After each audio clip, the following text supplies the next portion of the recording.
Saya ingin melanjutkan yang kemarin Daniel, tapi saya kira tidak saya perpanjang. Takutnya jemaat bosen ya, karena ini mengenai nubuatan, gambar binatang. Ini Ibu Ida kok gambarnya ada binatang, ada kambing, ada apa. Jadi Tuhan itu Tuhan yang unik dan dahsyat. Tolong lampu ya. Tuhan tuh unik dan dahsyat. Kenapa Tuhan ngasih gambar?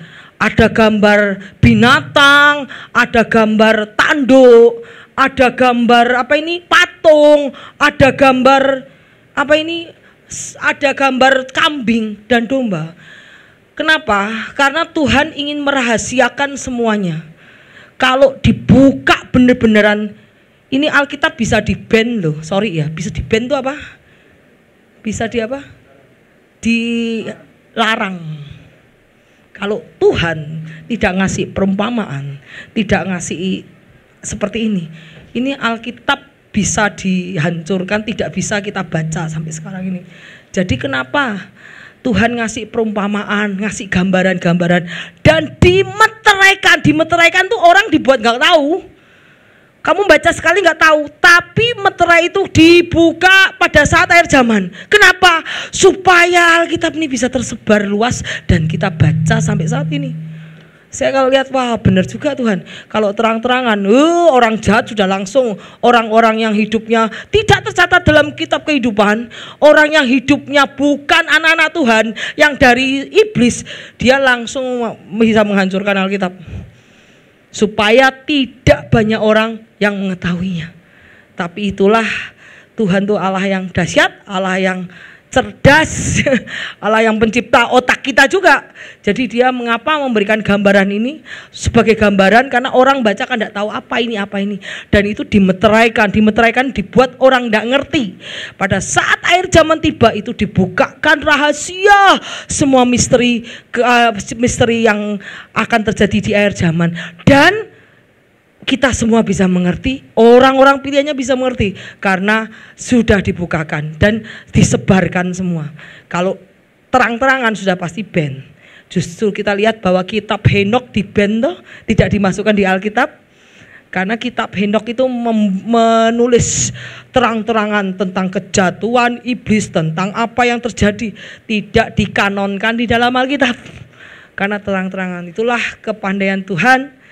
Bahwa setelah yang terjadi, maka Tuhan banyak ngasih simbol di dalam kitab Daniel, Tuhan ngasih simbol di dalam kitab Wahyu, dan kita harus menyelidiki. Kenapa caranya menyelidiki? Susah sekali, karena penyelidikan Alkitab harus berdasarkan Alkitab. Alkitab diselidiki lewat Alkitab lagi. Dari ayat-ayat sebelumnya kita akan menyelidiki rahasia kerajaan surga, rahasia planning itu rencana Tuhan ke depan. Jadi saya akan menjelaskan, yuk kita lanjut aja cepetan. Kemarin saya khotbah mengenai bagaimana Daniel mendapat mimpi ya. Saya cepet aja ya, karena ini saya ulangi yang kemarin. Ceritanya tuh Daniel tuh mendapat mimpi. Pertama yang mendapat mimpi adalah Nebukadnezar. Nebukadnezar itu adalah bosnya Daniel. Daniel mengabdi kepada Raja Nebukadnezar. Dan Raja Nebukadnezar mendapat mimpi patung. Ya itu kemarin ya, patung. Dan kemudian patung itu melambangkan kepemerintahan di dunia. Pemerintahan dunia yaitu pemerintahan Babylon, pemerintahan Persia, pemerintahan Yunani, Roma. Itu melambangkan pemerintahan. Dan kemudian setelah Nebukadnezar mendapat mimpi, Tuhan tuh kalau ngasih mimpi itu biasanya konfirmasi. Kamu bisa dapat 2 kali mimpi, bisa dapat 3 kali mimpi untuk menegaskan bahwa ini benar-benar terjadi. Tuhan selalu menegaskan. Dan kemudian mimpi patung Nebukadnezar ditegaskan lagi ke dalam pada Daniel sendiri. Setelah bosnya yaitu Raja Nebukadnezar mendapat mimpi, sekarang Daniel sendiri mendapat mimpi daripada Tuhan. Mimpi yang sama, yes, mimpi yang sama seperti mimpi kepada Raja Nebukadnezar. Mimpi ini mengenai raja-raja penguasa di dunia yang besar, yang akan dipakai oleh iblis untuk menghancurkan Israel dan umat Tuhan. Ya, jadi Daniel diberikan mimpi yang sama dengan Nebukadnezar, tetapi modelnya beda. Kalau mimpi Nebukadnezar bentuknya patung seperti ini, patung Nebukadnezar sendiri, patung raja. Kalau mimpi Daniel bentuknya ada 4 macam binatang. Tetapi aslinya Tuhan mengkonfirmasi kepada Daniel bahwa ini loh kerajaan yang berkuasa di dunia. Dan penguasanya aja tak kasih waktu. Jadi kalau kita dalam kesulitan, saya tadi berpikir, Bapak juga boleh, betul ya dah, Tuhan tuh punya plan, Tuhan tuh punya waktu, Tuhan tuh punya limit waktu. Jadi kalau dilihat, kalau kita ada dalam kesusahan, kesulitan, kita berdoa ndak sampai-sampai kok ndak datang-datang, limitnya belum sampai. Seperti ini yang terjadi pada pemerintahan raja-raja. Mereka pada sampai limitnya selesai, kamu udah selesai, Tuhan akan gantikan. Jadi semua planning Tuhan itu ada batas, termasuk keselamatan kalian ada batasnya loh, sorry ya. Tidak semua orang Kristen diselamatkan, tapi kalau ada orang yang diselamatkan dan dia murtad, Tuhan masih ngasih timeline. Timeline itu batas waktu. Pada saat batas waktu selesai, kamu ada di posisi mana? Kalau kamu ada posisi bertobat, kamu diselamatkan. Tapi pada saat batas waktu yang Tuhan tentukan, kamu dalam posisi lagi tidak bertobat, kamu tidak akan diselamatkan. Semua rencana Tuhan ada batas waktu. Dan kita lihat di sini bagaimana si Daniel dikasih mimpi mengenai 4 binatang besar, 4 binatang. Dan kita lihat ayatnya, pada tahun pertama pemerintahan Belsasar, Daniel mendapat penglihatan, lalu dituliskan mimpi itu, ini garis besarnya. Pada malam hari aku mendapat penglihatan. Keempat mata angin dari langit. Keempat mata angin itu utara, barat, selatan, timur, ya. Mengguncangkan laut besar. Yang mengguncangkan siapa? Kalau enggak malaikat sendiri. Jadi memang Tuhan karena Tuhan yang membuat binatang itu mengizinkan pemerintahan dunia itu dipimpin oleh manusia. Bukankah pemerintahan di dunia dipimpin oleh manusia? Lewat apa? Adam dan Hawa. Pemerintahan di dunia dipimpin oleh manusia lewat Adam dan Hawa, kemudian diambil oleh iblis, ya, oleh iblis ya. Nah, kita lihat bahwa keempat mata angin mengguncangkan laut besar, laut Mediterranean Sea, itu laut di timur tengah, dan 4 binatang besar naik dari dalam laut, satu berbeda dengan lain. Yang pertama singa. Singa itu melambangkan Babylon. Babylon itu kalau kali hari ini adalah Irak. Babylon itu kenapa diberikan singa dan diberikan sayap? Sayap itu melambangkan percepatan. Dan kita lihat ayatnya, mempunyai sayap dan sampai sayapnya tercabut, ditegakkan 2 kaki seperti manusia dan diberikan hati manusia. Jadi manusia itu modelnya kayak singa. Kenapa singa? Apa karakter singa? Dia hebat, kuat, raja hutan, mencaplok sini. Jadi dia karakter singa yang diberikan seperti manusia. Jadi Nebukadnezar ini kuat seperti singa. Dan sudah singa, raja hutan, terbang lagi. Bagaimana bisa dibayangkan kecepatannya? Makanya Raja Babylon itu adalah terbesar waktu itu, ya. Kemudian yang kedua kita lihat beruang. Beruang itu apa?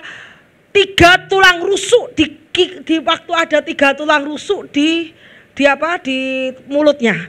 Jadi pada saat pemerintahan singa itu berakhir, Tuhan bilang, oke, pemerintahanmu berakhir. Tuhan mengirimkan musuh untuk mengalahkan singa. Musuh itu apa? Beruang. Yang kedua, dari pertama adalah singa, kedua beruang. Beruang itu media Persia. Media Persia itu apa? Iran. Jadi Iran mengalahkan Irak. Ya, jadi Iran mengalahkan Irak. Jadi kita lihat bahwa Babilonia yang pertama, pemerintahan saat itu adalah pemerintahan dari Irak dipimpin oleh Nebukadnezar. Setelah pemerintahannya selesai, Tuhan mengirimkan musuh untuk merebut bangsa Irak di bawah tangan media Persia, yaitu Iran.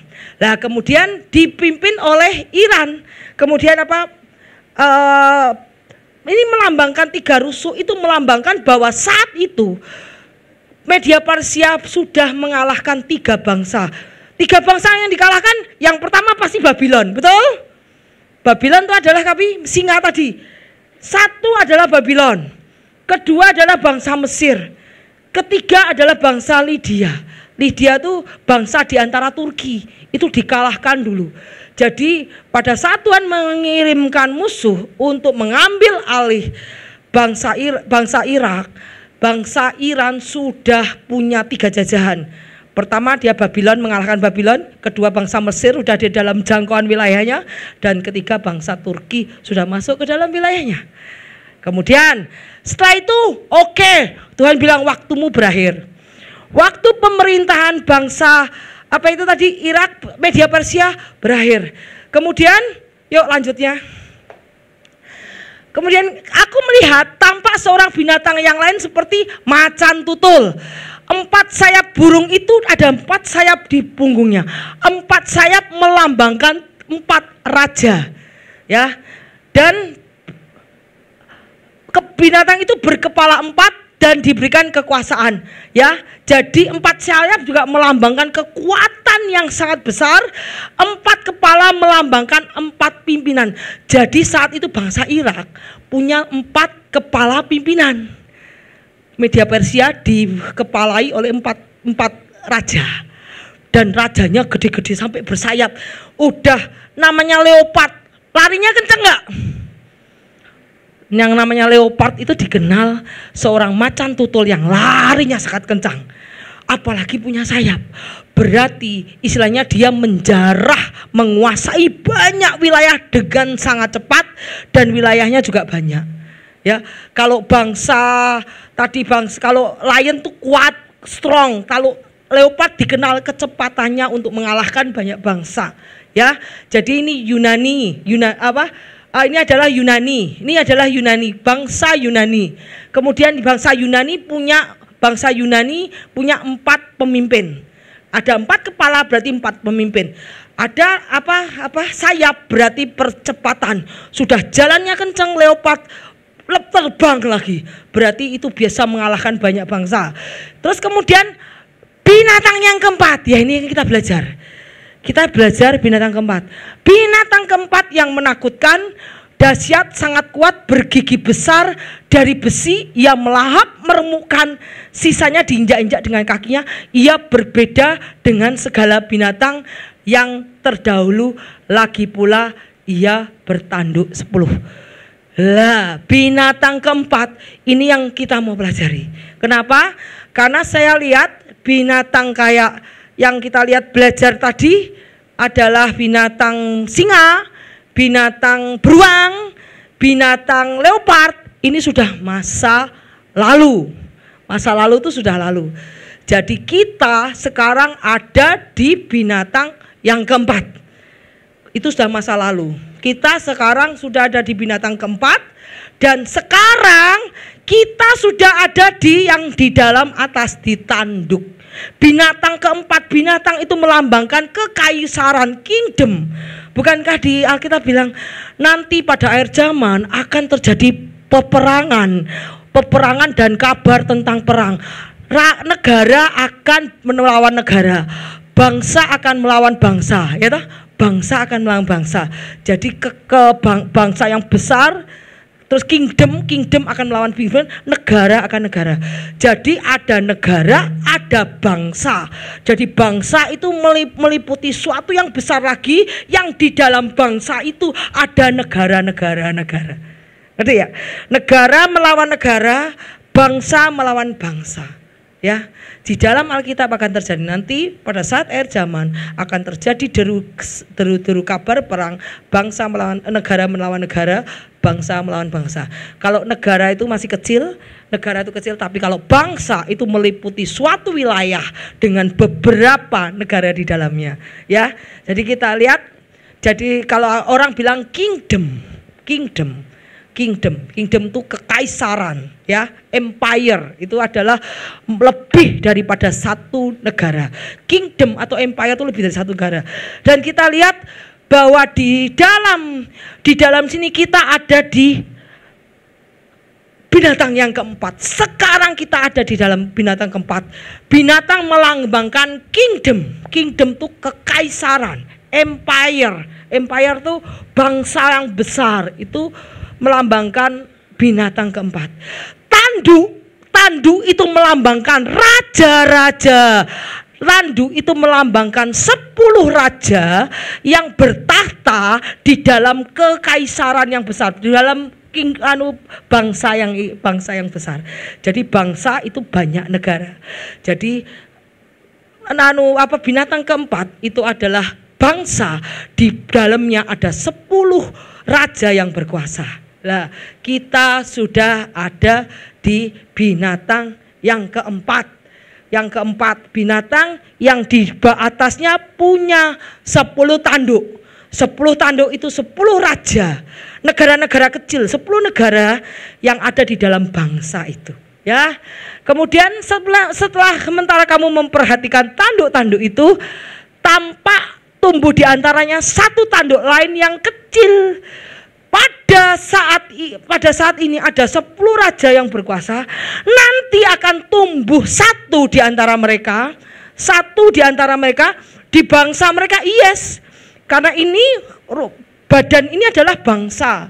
Dan satu tanduk itu adalah negara-negara kecil di bangsa ini. Dan nanti akan tumbuh tanduk di antara 10 negara itu. Itu yang disebut evil spirit atau roh antikris. Jadi roh antikris itu tumbuh di antara 10 raja itu, masuk dan dia akan menguasai 10 raja, bahkan menguasai bangsa ini. Ya, jadi kita lihat di sini kepala 4 itu dia menjadi 4 wilayah, dibagi menjadi 4 raja. Jadi saya lihat bagaimana Tuhan sangat detail. Tuhan tuh lihat memberikan penglihatan sangat detail ke masa depan. Yuk kita lanjut. Kemudian kita lihat apa yang terjadi dari antikris, tanduk kecil. Kita tadi sudah bertahu bahwa tanduk kecil akan muncul dari 10 raja. Apa akhir dari antikris? Akhirnya aja. Jadi kayak saya lihat ya, Alkitab itu kayak skenario. Skenario itu planning Tuhan dari awal kehidupan manusia sampai akhir kehidupan manusia. Kalau kamu tidak baca Alkitab, kamu rugi. Karena semua rencana Tuhan atas dunia ini sudah tertulis secara lengkap di dalam Alkitab. Kalau kamu tidak baca Alkitab, saya rugi. Saya lihat, wow. Bahkan kita tahu apa yang terjadi, tahu. Nanti Israel kalah menang, saya tahu. Karena ada di Alkitab. Nanti siapa yang memegang perintahan, saya tahu. Kenapa? Ada di Alkitab. Ada semua tertulis. Ini Alkitab ini adalah buku yang sangat dahsyat. Karena semua kehidupan di dunia sudah ditulis lengkap di sini. Kemudian kita lihat ya. Terus bagaimana akhir dari antikris? Tuhan sudah nulis skenario loh.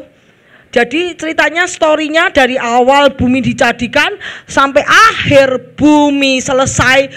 Ceritanya yang mati siapa, yang dapat reward siapa, yang happily kayak princess dongeng apa namanya? Dongeng kayak Walt Disney. Yang ini happily ever after, yang dapat hidup sukacita, nanti ada. Yang nanti dihukum orang jahatnya ada. Wah, ini skenario yang Tuhan bikin dan itu luar biasa sekali. Kalau kita anak Tuhan tidak baca Alkitab, kamu rugi. Dan berbahagialah GBIHOC yang beribadah di sini. Karena kamu datang gereja tidak hanya menyembah Tuhan, tapi kamu tahu rencana Tuhan ke depan dan kamu bersiap diri, berjaga-jaga sehingga kamu respon kamu benar. Ngerti enggak? Sehingga kamu masuk dalam rencana Tuhan, bukan jadi masuk ke dalam orang-orang yang akan dibinasakan, tetapi masuk ke dalam orang-orang yang diselamatkan dalam rencana penyelamatan Tuhan. Jadi Alkitab ini adalah kitab tentang apa yang terjadi di dunia, ada di sini semua, ya. Kita lihat Tuhan sudah mengasih tahu akhir kehidupan antikris sudah. Terus orang jahat diapain? Yuk kita lihat ayatnya. Bagaimana akhir kehidupan si antikris tanduk kecil yang muncul di antara 10 tanduk itu. Kita lihat. Aku terus melihatnya karena perkataan sombong yang diucapkan tanduk itu ngomong tanduk kecil ya. Terus sampai binatang itu dibunuh, tubuhnya dibakar dan diserahkan ke dalam api yang membakar. Jadi kita tahu pada akhirnya setelah dia memerintah, setelah berbuat jahat, jahati orang-orang, akhirnya antikris akan dibunuh, dibinasakan, diserahkan ke dalam api yang membakar. Terus kemudian dan kekuasaan binatang yang lain dicabut. Binatang apa? Binatang semua tadi. Jadi binatang yang tadi gede tadi dicabut, binatang-binatang lain yang ada Persia ada, itu semua kekuasaannya dicabut dan jangka hidup mereka ditentukan sampai pada waktu saatnya. Pemerintahan mereka pun ditentukan oleh Tuhan. Pemerintahan bangsa-bangsa itu Tuhan menentukan. Kapan kamu naik, kapan turun itu tentukan Tuhan. Kemudian kita lihat ayatnya, aku terus melihat dalam penglihatan malam itu tampak datang dengan awan-awan dari langit seorang anak manusia. Kemudian di binatang antikris kebakar, kemudian masa pemerintahan mereka dicabut sama Tuhan. Dah, kamu dibuat kalah semua sama Tuhan. Dikirimkan musuh sama Tuhan untuk dicabut semua pemerintahnya. Kemudian Tuhan datang di awan-awan. Kemudian datanglah kepada ia yang lanjut usianya. Berarti ini adalah Yesus dengan Allah Bapa. Lanjut usia itu adalah Bapa, anak manusia adalah Yesus, dan ia dibawa ke hadapannya. Kepada Yesus diberikan kekuasaan dan kemuliaan dan kekuasaan sebagai raja. Ya. Kepadanya diberikan kekuasaan, kemuliaan sebagai raja, maka orang-orang dari segala bangsa, segala bahasa, segala bangsa bahasa mengabdi kepadanya. Kekuasaan Yesus adalah kekuasaan yang kekal, tidak akan lenyap, dan kerajaannya ialah kerajaan yang tidak akan musnah. Ya toh, jadi kita lihat ini akhirnya, ini ending story-nya di Bible, endingnya. Oh, jadi binatang-binatang yang tadi aku sebutkan, Media Iran, Mesir, ini Yunani, semua, bahkan binatang yang besar, Roma yang jahat itu, semua dicabut kekuasaan sama Tuhan. Antikris tanduk dihancurkan, dilebur api. Kemudian Tuhan datang awan-awan untuk memerintah dunia ini, mendirikan kerajaan di dunia ini, kerajaan yang tidak tergoncangkan, kerajaan yang tidak bisa diganti, karena bumi dan langit adalah miliknya Tuhan. Ini kok saya lihat ya, seperti perumpamaan di ladang anggur. Ingat ya Pak Yosef yang waktu itu drama di sini, ingat enggak? Pak Yosef sama Freddy drama di sini. Ingat enggak? Pada suatu kerajaan surga seperti orang yang meminjamkan ya ladang anggur terhadap penggarap-penggarapnya. Pada saat dia meminta hasilnya, kemudian dipukuli, karyawannya dipukuli, anaknya dibunuh, ya enggak? Anaknya dibunuh, Yesus dibunuh. Sampai kemudian pemilik ladang anggur itu marah dan dia datang membunuh semua yang penggarap ladang itu, dan Yesus sendiri yang menggarap sendiri. Allah Bapa sendiri yang menggarap sendiri. Persis. Dunia ini adalah milik Tuhan. Bumi dan segala isinya, tanah adalah milik Tuhan. Diberikan kepada orang-orang dunia untuk menggarap dan memberikan hasilnya kepada Tuhan.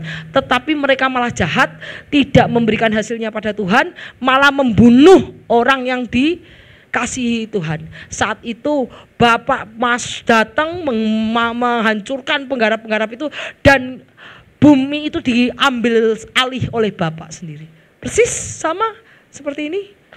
Jadi kita tahu bahwa bumi ini diperintah oleh raja-raja, tetapi raja-raja itu tidak memberi buah bagi Tuhan. Sehingga Tuhan datang Tuhan datang menghancurkan, mengambil, mencabut pemerintahan raja itu, dan Tuhan sendiri yang datang memerintah. Ya, persis perumpamaan pohon anggur yang pengerja-pengerja mengharap dia minta hasilnya nggak ada, dibunuhi, persis. Jadi apa yang tertulis Alkitab itu semua terjadi. Kemudian kita lihat ini akhir ya. Tuhan menciptakan, Tuhan datang ke dunia untuk mendirikan pemerintahan 1000 tahun di bumi dan menghancurkan semua raja-raja yang jahat ya. Dan dia mengambil alih pemerintahan. Yuk lanjut. Kemudian kita lihat apa yang dilakukan Mas Antikris. Apa yang dilakukan tanduk kecil itu? Tanduk kecil itu adalah evil spirit, adalah roh. Antikris itu adalah roh jahat, yaitu Lucifer yang diturunkan ke bumi. Kita lihat ayatnya. Dan aku melihat tanduk itu berperang melawan orang-orang kudus dan mengalahkan mereka. Tuh. Jadi kalau orang kudus kalah, ada yang dibunuh, ada yang ditawan, ya tak? Ada yang disiksa. Kok kita disiksa? Enggak mungkin anak Tuhan disiksa. Enggak bisa, sudah ada tertulis. Lalu tanduk itu berperang melawan orang kudus dan apa? Mengalahkan mereka. Bukan orang kudus itu memenangkan mereka, enggak. Mengalahkan orang kudus. Jadi saat itu orang kudus akan banyak kabur, banyak lari, dikejar-kejar, disiksa, dianiaya, dipancung, dibunuh, dipenjara. Yes, karena sudah ada tertulis. Kemudian sampai yang lanjut usianya, yaitu Allah Bapa datang dan keadilan diberikan kepada orang-orang kudus milik Maha Tinggi. Dan pada waktunya datang orang kudus memegang pemerintahan. Jadi orang kudus itu diuji dulu. Kenapa Tuhan izinkan? Karena Tuhan ingin uji. Kowe pada saat penganiayaan, pada saat penderitaan, pada saat disiksa itu, apakah kamu masih beriman kepadaku atau kamu takut kehilangan nyawamu dan menyerah? Ayo. Jadi sebelum kita diminta untuk memimpin pemerintahan kepada Tuhan, Tuhan ingin orang-orang kudusnya itu orang yang loyal, setia sampai mati. Sehingga tidak ada lagi pemberontakan di surga dan di kingdomnya. Betul? Belum tentu loh setiap orang bisa setia. Pada saat penganiayaan, penderitaan, tidak punya uang, kesusahan, belum tentu kamu bisa setia. Saat itu Tuhan mengizinkan penderitaan terjadi. Kalau engkau lulus dalam penderitaan dan kau tidak takut kehilangan nyawamu demi iman kepada Tuhan, baru kita lihat ayatnya, sampai lanjut usia datang, keadilan diberikan kepada orang kudus dan orang kudus memegang pemerintahan. Jadi apa yang terjadi dalam keadaan senang ataupun susah, dalam keadaan sukar ataupun lemah, ingat, jangan respon kita kepada Tuhan harus benar. Itu menandakan iman kita tidak tergoncang dengan keadaan. Dan itu akan dapat reward, yaitu anak-anak Tuhan akan memegang pemerintahan. Kemudian kita lihat, maka demikianlah binatang yang keempat adalah kerajaan keempat yang akan ada di bumi. Bilangnya akan ada di bumi. Pada zaman Daniel, kerajaan ini belum ada. Karena Daniel hidup di zaman Nebukadnezar. Zaman apa itu tadi? Singa. Daniel hidup di zaman singa dan Daniel hidup di zaman beruang. Beruang tadi. Daniel hidup di zaman Babylon, Irak, yang gambar singa dan gambar beruang. Tetapi binatang yang keempat itu bau setelah Daniel mati. Nah, pada saat Daniel mati, binatang keempat itu yang kita sekarang ada, ya. Yang akan ada di bumi itu pada zaman Daniel. Pada zaman sekarang binatang itu sudah ada dan memerintah sekarang. yang akan berbeda dengan segala kerajaan dan akan menelan seluruh bumi. Ya, seluruh bumi. Dan menginjaknya dan merumaukannya. Jadi binatang yang keempat itu yang akan menguasai seluruh bumi, kerajaan itu. Ke-10 tanduk itu adalah 10 raja yang muncul dari kerajaan itu. 10 raja negara yang muncul dari kekaisaran atau empire atau kingdom itu. Kemudian setelah itu muncul seorang raja, ia berbeda dengan raja yang lalu, akan merendahkan 3 raja. Jadi 1, 2, 3 nanti muncul 10. Nanti kemudian muncul lagi 1 raja. 1 raja itu akan mengambil 3 raja. 3 raja akan dihancurkan dia. Kenapa kok dihancurkan? Karena berbeda prinsip. Berbeda prinsip. Misal yang satu pengen nyerang Israel, yang satu pengen support Israel. Bisa nggak? Misalnya ada 10 orang mau nyerang Israel, yang 2 orang tidak mau menyerang Israel. Pasti yang 2 orang disingkirkan. Itu yang akan terjadi. Jadi kalau ada 10 orang semua kontra dengan Israel, ada 3 raja yang pro sama Israel, yang 3 akan dikeluarkan, dilepaskan. Ngerti ya? Ini akan terjadi. Ini akan terjadi. Kayaknya sudah ada 1 yang mau mundur ya, yang pro Israel, yang semua kontra Israel, yang 1 sudah pro Israel. Itu pasti akan dikeluarkan dari 10 raja itu. Kemudian 10 tanduk itu 10 raja yang muncul. Kemudian dari setelah muncul 1 nanti 3 itu tercabut. Tercabut itu karena perbedaan pandangan, perbedaan pikiran, perbedaan visi dan misi, dia keluar. Kemudian dia akan merendahkan 3 raja tadi. Ia akan mengucapkan apa yang dilakukan tanduk kecil Antikris yang muncul, mengucapkan perkataan menentang Maha Tinggi, menganiaya orang-orang kudus milik yang Maha Tinggi. Ia berusaha mengubah waktu, hukum, dan mereka diserahkan ke dalam tangannya. Tuhan loh yang menyerahkan orang-orang kudus. Tuhan sendiri yang menyerahkan orang-orang kudus ke dalam masa pemerintahan Antikris selama 1 masa, 2 masa, dan setengah masa. 1 masa itu 1 tahun, 2 masa itu 2 tahun, setengah masa itu setengah tahun. Jadi orang-orang kudus pada zaman masa Antikris itu akan diserahkan untuk disiksa, dianiaya, dipersecute ya toh, selama 3,5 tahun. Semua ada ketetapan Tuhan. Dan kita lihat bahwa 10 raja sudah terbentuk sekarang, yaitu BRIC. Kita tahu BRIC adalah anggotanya 1, 2, 3, 4, 5, 6, 7. Dan semua ini akan melawan Israel. Israel itu adalah bangsa pilihan Tuhan, adalah bangsa kesayangan Tuhan. Dan setelah dia melawan Israel, dia akan melawan orang-orang kudusnya, yaitu bangsa-bangsa atau orang-orang yang hidupnya menyembah Tuhan yang akan dilawan. Kita lihat di antara BRIC ada 10 raja, tapi kita lihat nanti akan ada 3 raja yang keluar dari BRIC muncul sehingga jadi 8 nanti. Kita tunggu, kita ada 8 orang yang muncul, 1 muncul, 3 hilang karena yang 3 tidak mau, tidak sepaham, tidak sependirian. Ya, kita tahu kita sudah ada di jari-jari kaki sekarang. Ya, ini kenapa saya bilang jari kaki? Karena gambar Nebukadnezar itu leg itu melambangkan kepemerintahan Roma, dan kita sekarang sudah sampai di tos jari kaki, 10 raja 10 tanduk.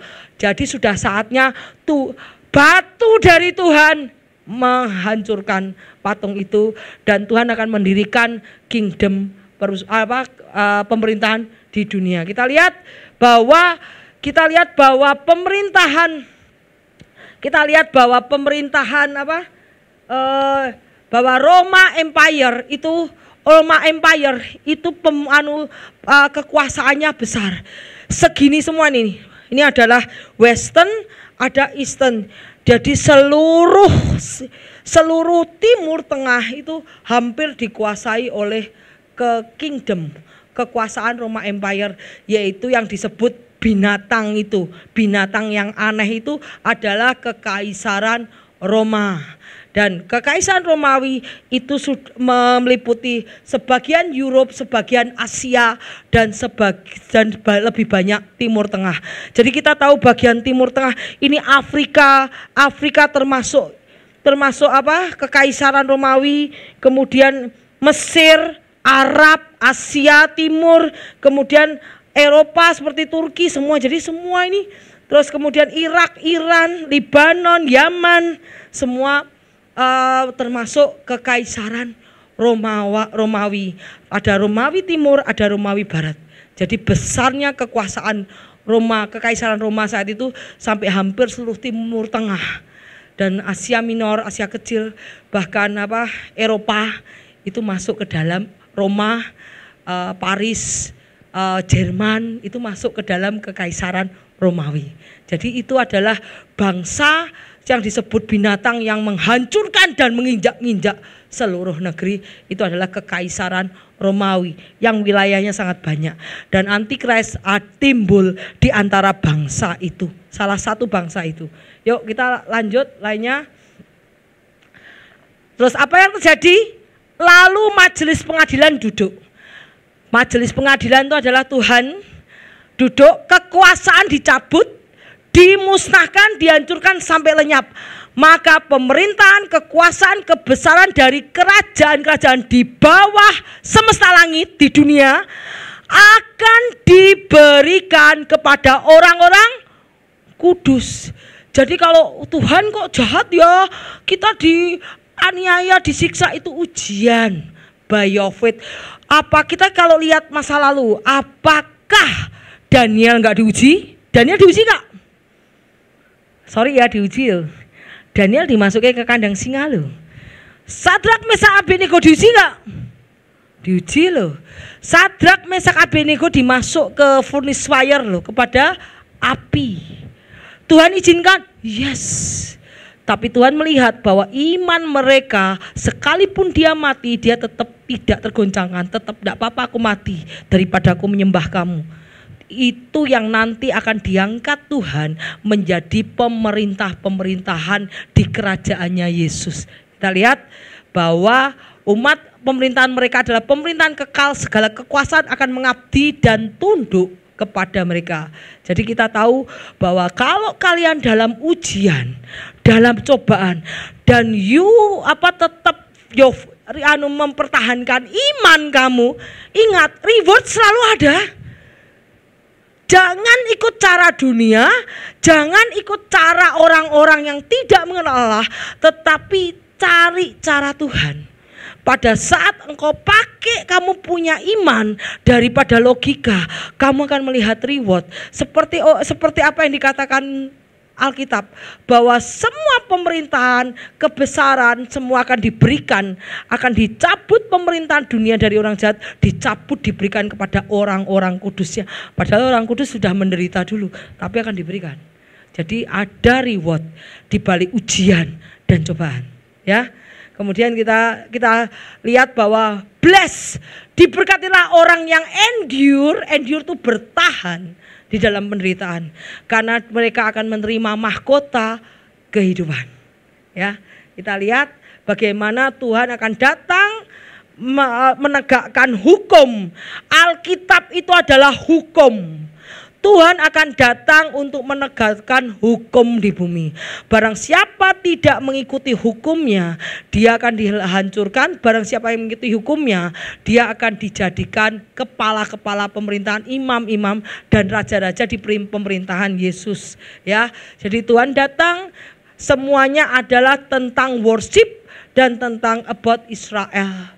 Jadi kalau kita mau lihat akhir zaman, kita pandang lihat Israel. Apa yang terjadi di sana kita cocokkan pada kitab. Ya, karena anak-anak Tuhan selalu, dunia ini sudah dipenuhi oleh orang-orang jahat dan musuh mereka adalah anak-anak Tuhan. Yuk lanjut.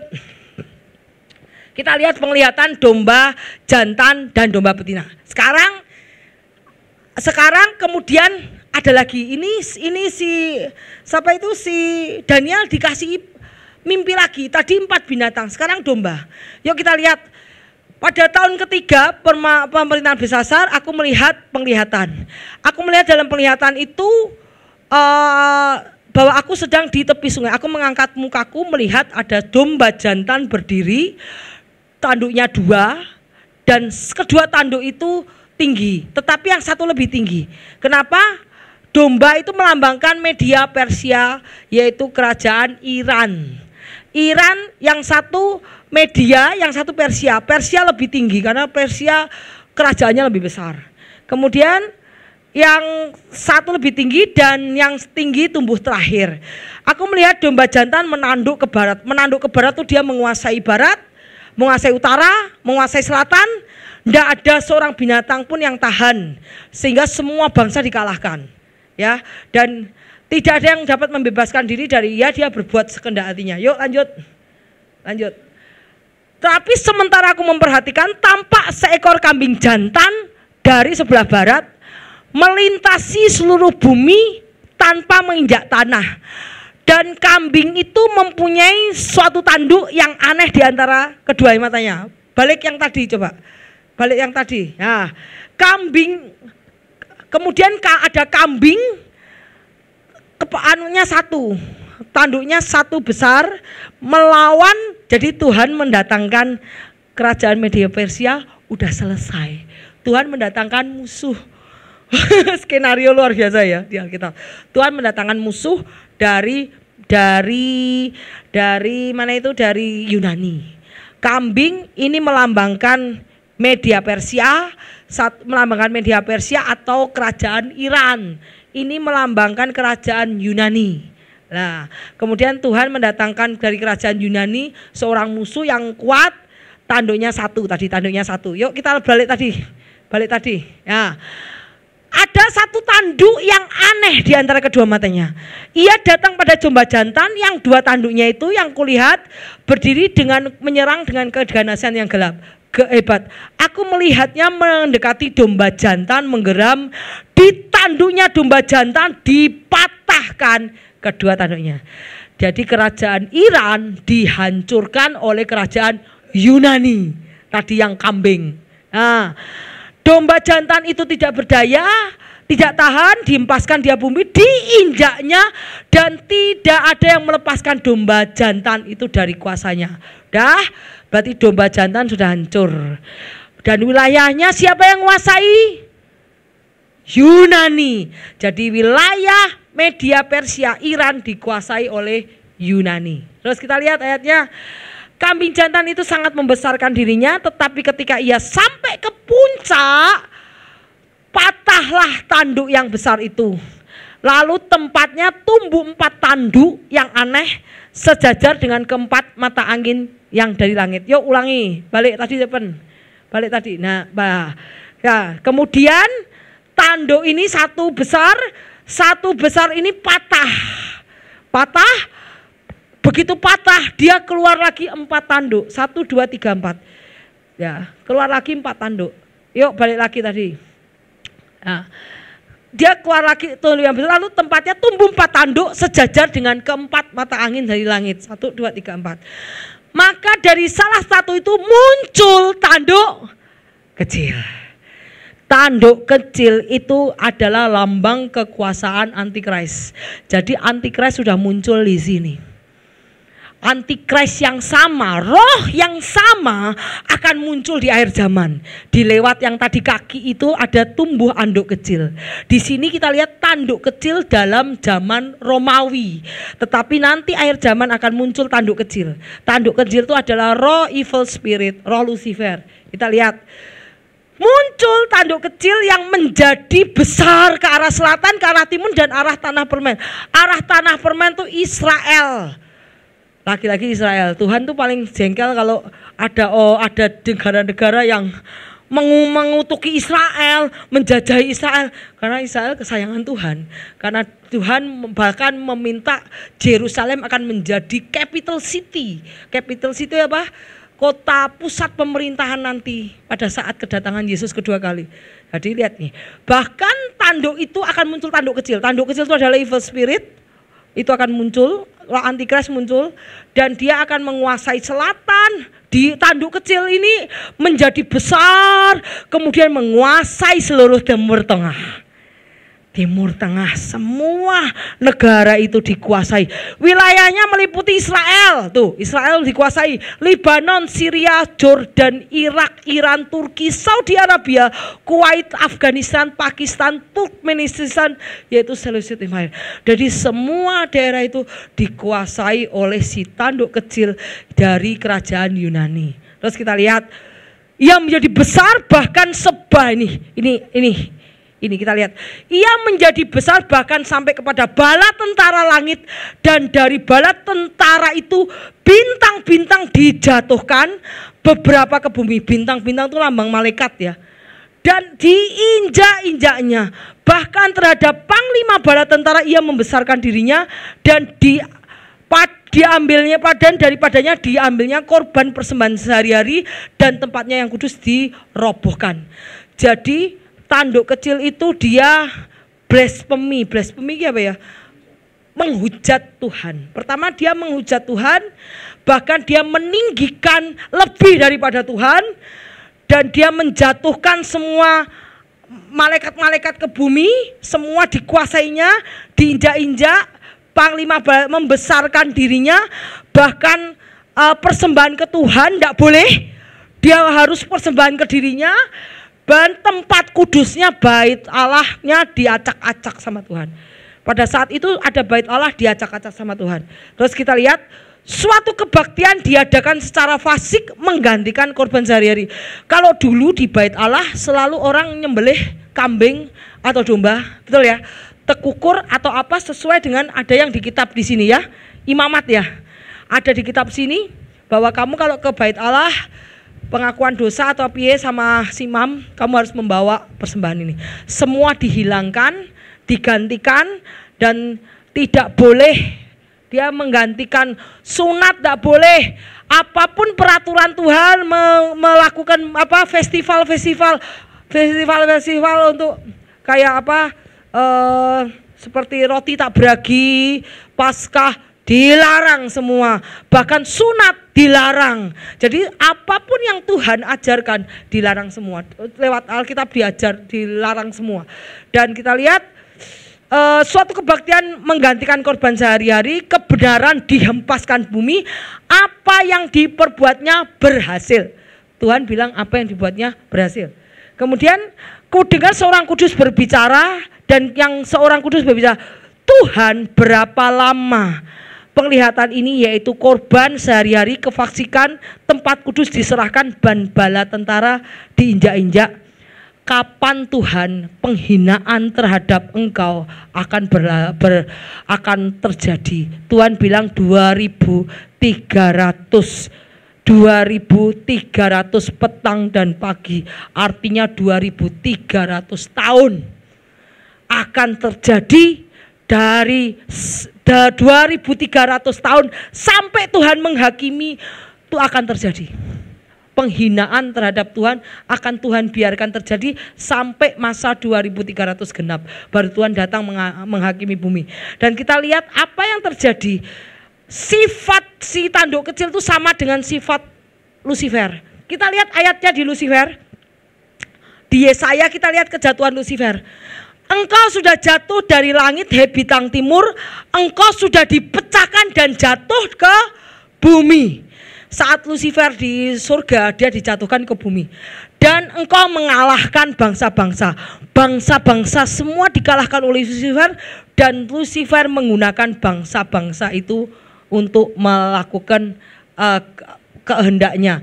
Engkau yang tadinya berkata, aku hendak naik ke langit, mendirikan tahtaku mengatasi bintang-bintang Allah. Di sini juga bintang-bintang, di sini juga bintang-bintang. Dan aku hendak mendirikan tahtaku mengatasi bintang-bintang. Dan aku hendak duduk di atas perbukitan jauh di sebelah utara. Yunani ini kerajaan di mana? Nanti si Antikris akan muncul dari kerajaan di utara. Kita lihat bagaimana Lucifer yang tadinya hendak mengatasi langit, menjatuhkan bintang-bintang, semua kekuasaan malaikat-malaikat Tuhan dijatuhkan juga, kekuasaan Tuhan dijatuhkan, dan dia akan menduduki di utara. Dan Yunani ini sudah di daerah utara, ya. Aku hendak naik mengatasi ketinggian awan-awan, hendak menyamai yang maha tinggi. Jadi spirit Lucifer dari sini Yesaya kita lihat masuk ke dalam tanduk kecil. Dikalahkan tidak sama Tuhan? Dikalahkan. Muncul lagi di akhir zaman. Yuk kita lanjut. Kita lanjut. Domba jantan yang kau lihat itu adalah media Persia. Kambing jantan yang berbulu kesat raja Yunani. Tanduk besar itu adalah raja pertama. Tanduk itu patah dan muncul 4 buah, berarti 4 kerajaan muncul. Pada akhir kerajaan apabila orang fasik, apabila orang fasik sudah penuh kejahatannya, akan muncul seorang raja dengan muka garang dan pandai menipu. Kekuatannya akan menjadi hebat tetapi tidak sekuat yang terdahulu. Ia mendatangkan kebinasaan dan mengerikan. Apa yang dilakukannya akan berhasil. Orang berkuasa akan dibinasakannya, juga umat kudus. Jadi tanduk kecil itu akan berkuasa dan akan menganiaya orang-orang kudus. Oleh karena itu penipuan dilakukan, dia akan membesarkan dirinya persis seperti Lucifer, dan dengan disangka-sangka banyak orang akan dibinasakan, juga ia akan bangkit melawan raja segala raja. Tetapi akhirnya gimana? Tanpa perbuatan tangan manusia ia akan dihancurkan. Jadi tanduk kecil pada zaman Yunani ini sudah nggak ada ya. Ini sudah dihancurkan tanpa perbuatan manusia karena dia sakit. Pada saat perang dia kalah perang, dia belum kalah tapi dia saat perang dia kena senjata, dia infeksi, sakit dan meninggal. Ya, kita lihat bahwa tadinya tanduk 1 muncul tanduk 4. Tanduk 4 masih ada, muncul dari tanduk 4 1 tanduk antikris. Persis tadi 10 jari-jari kaki, muncul 1 dari kalangan mereka utara, muncul itu nanti raja dari utara itu, muncul dari antikris. Ya, 1 tanduk yaitu Alexander the Great. Alexander the Great itu adalah 1 tanduk. Ini Persia, raja Persia Xerxes, raja Persia melawan, kalah, Persia kalah, Iran kalah lawan Yunani. Alexander the Great hanya memerintah sebentar, kemudian diganti 4. Begitu 4 dia muncul dari 4 ini 1, dan 1 itu akan mengalahkan 3 lagi, 3 semua. Ya, kita tahu bahwa Yunani menjadi 4 kerajaan, Makedonia, Asia Minor, Syria dan Mesir. Semua itu adalah negara-negara yang menjajah Israel. Bukankah Israel keluar dari Mesir waktu Tuhan mengeluarkan Israel? Ya, kita lihat bagaimana ini terjadi, melambangkan singa, melambangkan tangan melambangkan silver, melambangkan beruang, ini melambangkan Yunani, melambangkan Romawi, dan semua akhirnya Kingdom of God datang di bawah. Semua sudah direncanakan oleh Tuhan. Yuk kita lanjut. Nah, kita lihat di sini bagaimana kerajaan binatang 4 mulai mengalahkan, menginjak-injak, dan nanti Antikris akan muncul dari kerajaan utara. Dia adalah 1 di antara 10 raja. Jadi ini sudah Babylon sudah, Medio Persia sudah, Greece sudah, Roma sudah, Ottoman Empire sudah. Kita masuk ke dalam ke sini. Ottoman Empire tuh jadi Yunani nanti dikalahkan oleh kerajaan Roma yang lewat Yesus. Roma nanti dikalahkan oleh Islam. Islam masuk menguasai Roma, dan kita ada di tempat ini. Dan sekarang yang menguasai seluruh dunia Timur Tengah itu adalah kerajaan Roma, sebagian Islam, dan kita ada di tempat ini.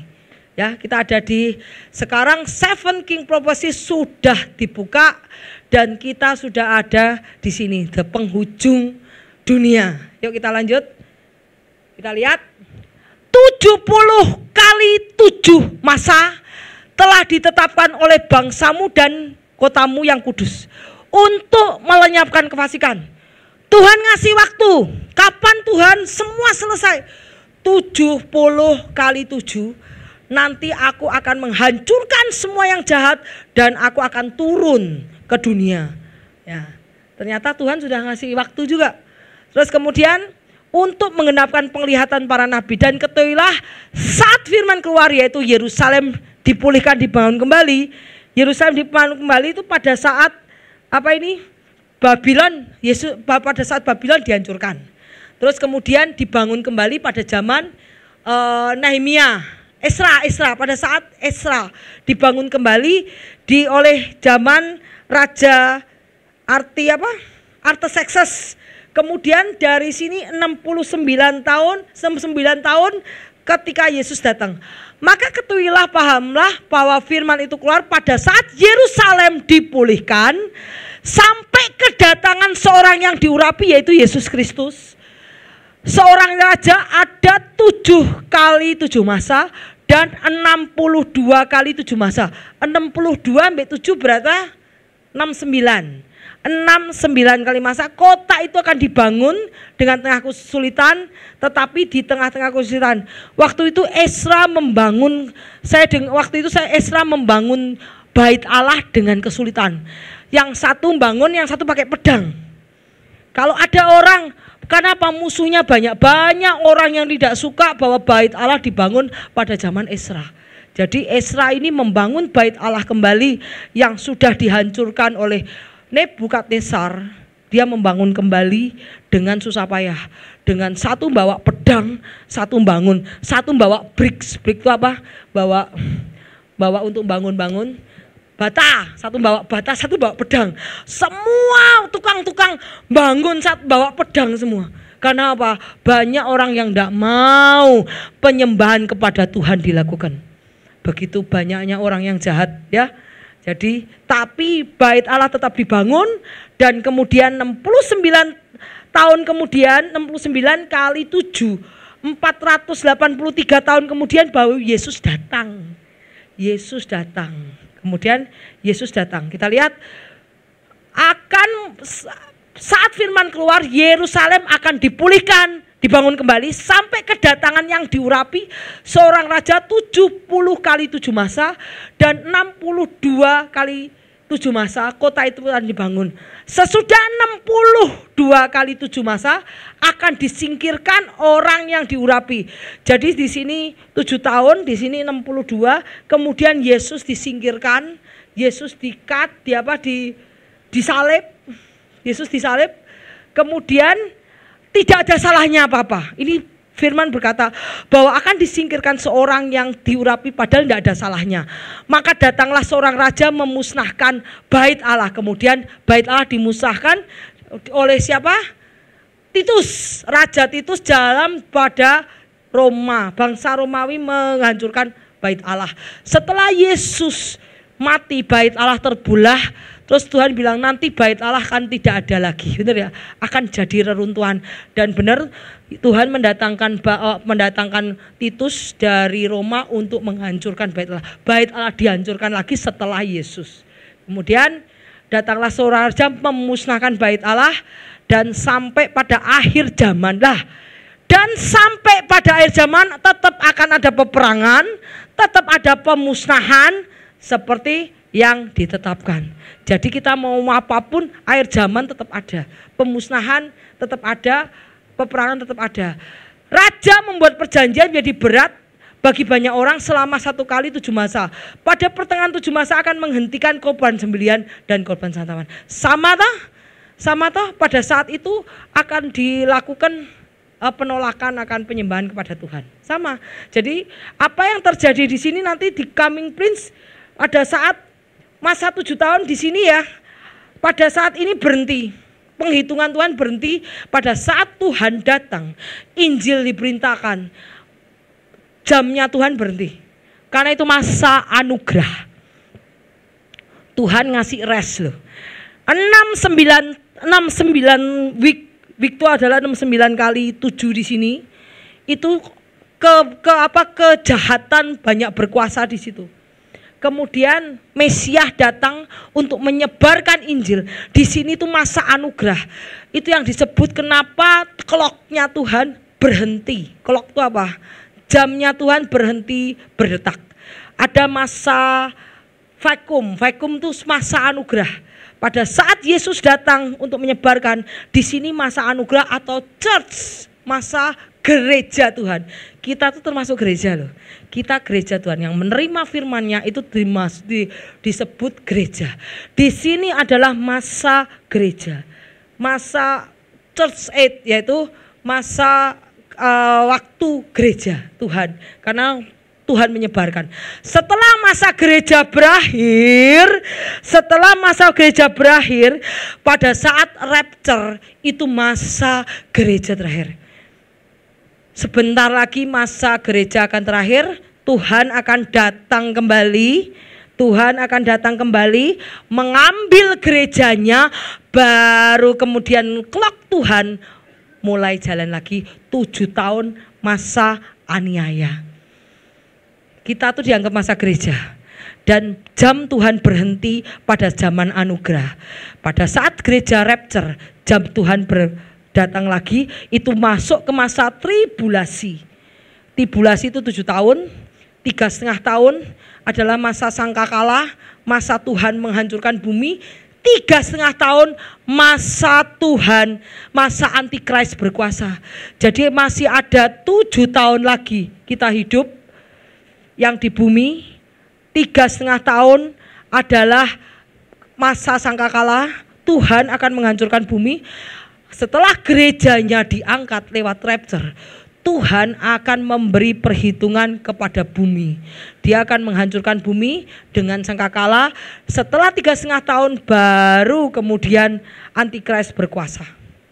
Kalau sudah berkuasa antikris ya seperti tadi bilang, dia apa-apa yang dilakukan. Ya, jadi kita lihat ini tadi sudah Mesias sudah ya. Yuk kita lanjut. Nah, kita lihat bahwa bagaimana bumi itu sudah dikuasai oleh iblis. Semua bumi sudah dikuasai iblis. Pada saat Tuhan menjatuhkan Lucifer ke bumi, Lucifer sudah mengalahkan bangsa-bangsa dan menjadi penguasa atas seluruh bangsa di bumi. Taunya dari mana, Bu? Kita lihat nih. Pada saat si Daniel berdoa, dia katanya gini, Daniel, sebab telah didengarkan perkataanmu sejak hari pertama engkau berniat untuk mendapat pengertian dan merendahkan dirimu di hadapan Allah. Aku datang oleh perkataanmu. Itu kata Daniel. Tetapi pemimpin kerajaan Persia berdiri 21 hari lamanya menentang aku, tetapi kemudian Michael, pemimpin dari perkebunan, datang menolong aku dan aku meninggalkan dia di sana berhadapan dengan Raja Persia. Jadi Gabriel itu adalah malaikat pembawa kabar. Kalau kamu berdoa, dikasih kabar, Gabriel pergi ke sana doa. Seperti Maria saat mendapat kabar bahwa dia akan carry bayi Yesus, dia mendapat kabar dari Gabriel. Gabriel pun diutus oleh Tuhan untuk memberi jawaban kepada Daniel. Tetapi pada saat memberi jawaban Daniel, di langit kedua dia ditentang oleh pemimpin daripada Persia. Dan lihatlah ayat 20, sebentar lagi aku kembali berperang dengan pemimpin dari Persia. Sesudah itu aku akan pemimpin Yunani datang. Jadi guys, seluruh dunia ini, atmosfer kita, bumi kita sudah dikuasai oleh kuasa kegelapan. Jadi kita semua harus berdoa. Ingat ya, kita semua dikuasai dengan kegelapan. Kalau engkau tidak berdoa, engkau akan kalah. Tetapi Daniel, dia berdoa, tetapi penguasa Persia datang untuk melawan dia. Dan Michael kan panglima perang. Panglima perangnya Tuhan. Jadi Michael yang berperang melawan pemimpin Rusia, pemimpin Persia. Setelah pemimpin Persia datang lagi apa? Pemimpin Yunani. Tadi apa? Media Persia, Yunani, Roma, ya kan? dan Ottoman Empire. Jadi pemimpin-pemimpin itu akan berperang. Jadi ingat ya guys, kita semua harus berdoa. Karena saat berdoa, Tuhan akan memanggil Michael untuk melawan.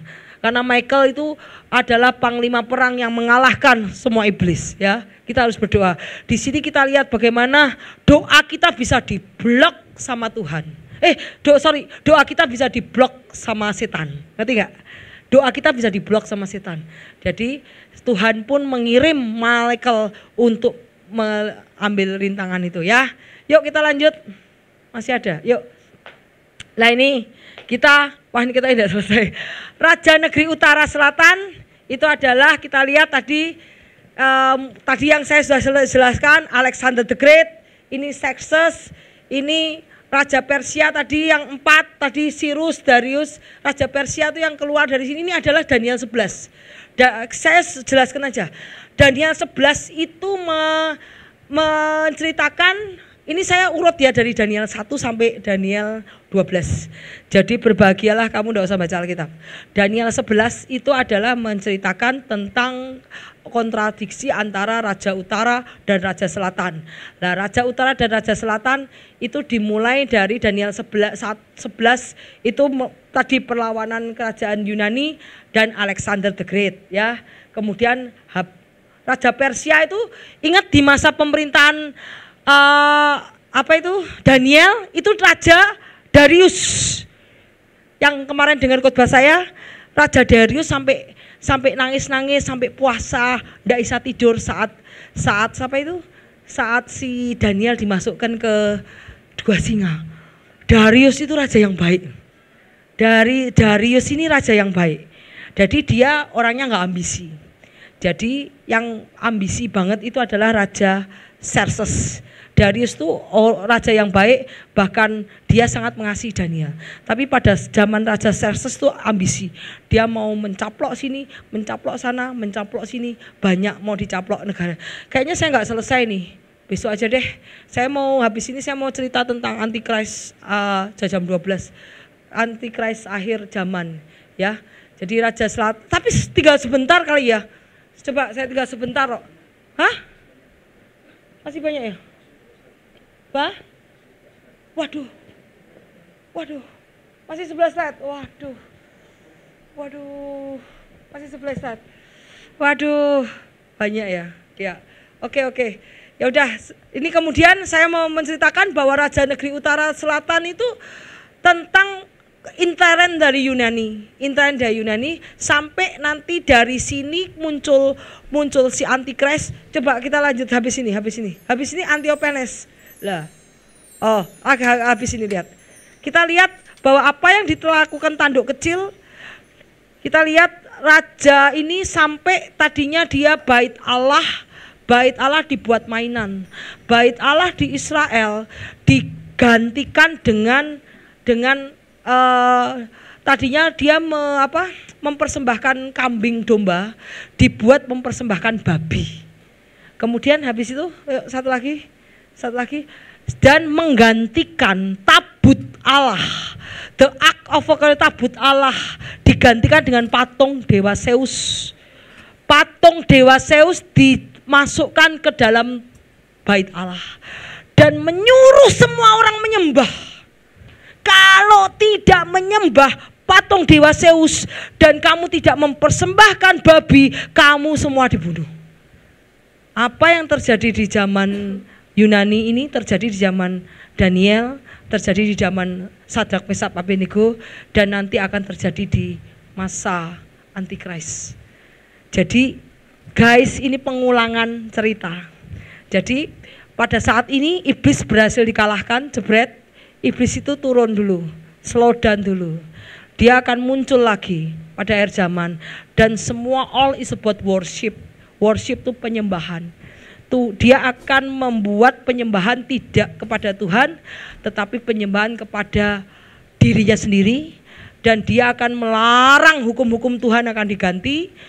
Tradisi-tradisi keagamaan akan digantikan terhadap penyembahan kepada diri sendiri. Bahkan hukum Tuhan akan diganti. Dan itu yang menyebabkan penghancuran bait Allah. Nah, di sini nanti bait Allah dihancurkan. Lah kemudian nanti bait Allah dibangun, nanti Antikris akan nanti kalau zaman akhir bukan patung Dewa Zeus guys, tetapi patung apa? Si Antikris sendiri akan duduk di sini dan mereka akan minta disembah sama yang terjadi. Itu akan terjadi di akhir zaman. Jadi itu yang menyebabkan Antikris muncul di zaman Yunani, nanti lagi akan muncul di zaman akhir ini. Tuhan Yesus memberkati. Dari besok saya juga kalau ada waktu juga saya akan lanjutkan pada kitab Wahyu. Dari mana Antikris itu muncul, apa yang dilakukan, apa yang harus kita lakukan.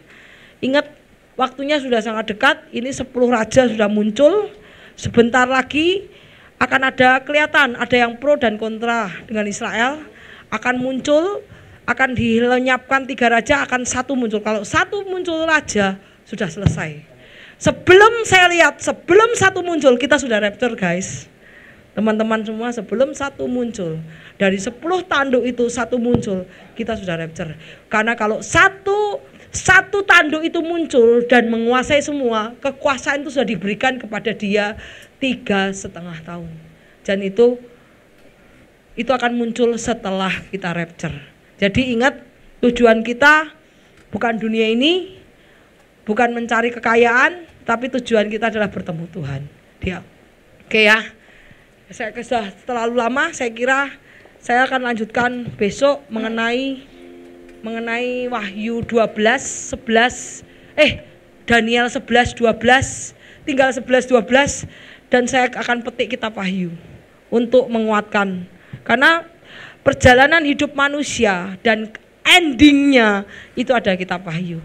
Alangkah bagusnya kalau kita bisa belajar kitab Wahyu dari awal pasal sampai akhir, itu bagus.